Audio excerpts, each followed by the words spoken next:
ನಿಮ್ಮ favourite serials ಈಗ ಟಿವಿಗಿಂತ ಮುಂಚೆ ಸನ್ ನೆಕ್ಸ್ಟ್ ಆಪ್ ನಲ್ಲಿ ಜಾಲಿಯಾಗಿ ಎಲ್ಲರಿಗಿಂತ ಮುಂಚೆ ನೋಡಿ. ಈಗಲೇ ಸನ್ ನೆಕ್ಸ್ಟ್ ಆಪ್ ಡೌನ್ಲೋಡ್ ಮಾಡಿ ಮತ್ತು ಸಬ್ಸ್ಕ್ರೈಬ್ ಮಾಡ್ಕೊಳ್ಳಿ.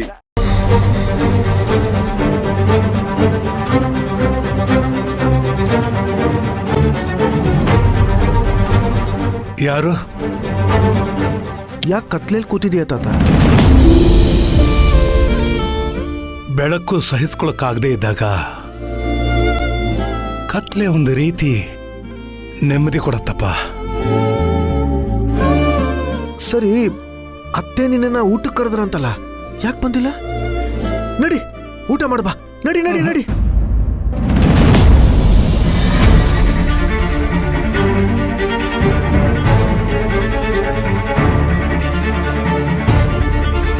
ನನಗೆ ಹಸಿವಿಲ್ಲಪ್ಪ.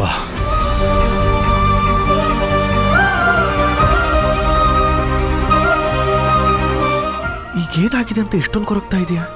ಮನಸ್ಸಲ್ಲಿ ಚಿಂತೆ ಇದ್ರೆ ದೇಹದಲ್ಲಿ ಚೈತನ್ಯ ಹೇಗ್ ಬರ್ಬೇಕಪ್ಪ? ಯಾಕೆ ತಾತ ಈಗೇನು ಯೋಚನೆ ಮಾಡ್ತಾ ಇದೆಯಾ ನೀನು? ಏನು ಇಲ್ಲ ಬಿಡು. ಈಗ ಯಾಕೆ ಆಳ್ತಾ ಇದೆಯಾ?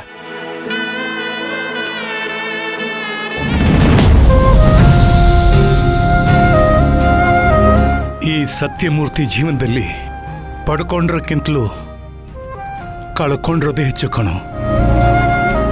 ನನ್ನ ಬೆನ್ನೆಲುಬಾಗಿ ನಿಂತ್ಕೋಬೇಕಾಗಿರೋ ಮಗನನ್ನ ಕಳ್ಕೊಂಡೆ. ಮೊಮ್ಮಗನ ಜೊತೆ ಆಡೋ ವಯಸ್ಸಲ್ಲಿ ನಿನ್ನ ಬಾಲ್ಯನ ಕಳ್ಕೊಂಡೆ. ನನ್ನ ಕಷ್ಟ ಸುಖನ ಹಂಚ್ಕೊಳ್ಳೋಕ್ಕೆ ಕಡೆಗಾಲದವರೆಗೂ ನನ್ನ ಲಲಿತಾ ನನ್ನ ಜೊತೆನೇ ಇರ್ತಾಳೆ ಅಂತ ಅನ್ಕೊಂಡೆ.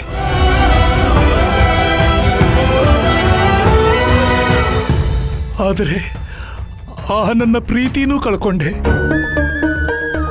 ಈಗ ಈ ಮನೆ ಮಹಾಲಕ್ಷ್ಮಿ ಆಗಿರೋ ಸುರಭಿನೂ ಕಾಣಿಸ್ತಾ ಇಲ್ಲ.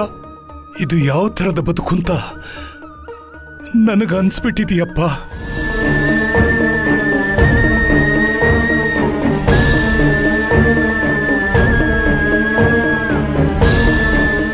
ಮನಸ್ಸಿಗೆ ಭಾರ ಆದಾಗ ಆಸರೆಗೆ ಒಂದು ಹೆಗಲು ಹುಡುಕ್ತಾರೆ.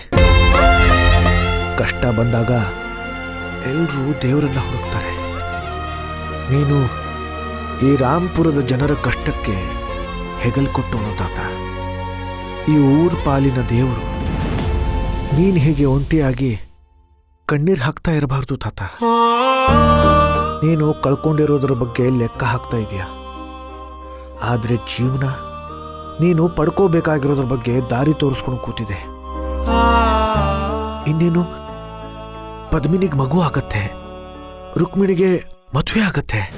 ಇನ್ನು 7-8 ತಿಂಗಳಲ್ಲಿ ಹಬ್ಬ ಹರಿದಿನ ಅಂತ ಸಂಭ್ರಮದ ಕ್ಷಣಗಳು ಮತ್ತೆ ಬರ್ತಾವೆ ತಾತ.